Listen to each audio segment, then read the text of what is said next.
Friends ఇదిగో మేమైతే మన కుంభమేళ యాత్ర బయలుదేరాం. ఈ దారి మధ్యలో ఈ పత్తివాడ ఆగిపోనండి. ఇప్పుడు వచ్చేసి వంకాయలు ఆడతానండి. ఎక్కడికి వెళ్ళాలి? ఆటో రామప్రసాద్ లాగా మా ఆటో రాము అని అన్నాడు.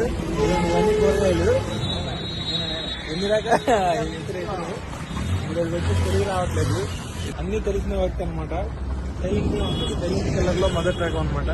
కార్ డిక్కీలో మా లగేజ్ చూసి దర్శకోవద్దు.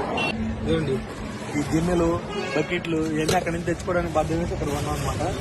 ఇటువంటి రైస్ మొత్తానికి ఇలాంటి యాత్ర స్టార్ట్ చేసింది ఇది ఫస్ట్ టైం అనమాట. హాయ్ ఫ్రెండ్స్, అందరికి కుంభమేళ యాత్రకి బయలుదేరాం. మేమందరం 6 వెళ్దాం అనుకున్న దాంట్లో 2 క్యాన్సిల్ అయ్యారు. ఆది రాము అయితే చాలా ఎక్కువ కష్టపడుతున్నారు. కర్రీ అయితే అనుకున్నట్టు ఎక్సలెంట్ గా రెడీ అయిపోయింది. స్మెల్ మాత్రం గుమగుమలాడుతుందబ్బా. ఇంకా తినడమే లేటు. ఫైనలీ మహారాష్ట్రలో ఆంధ్ర ఫుడ్ ప్రిపేర్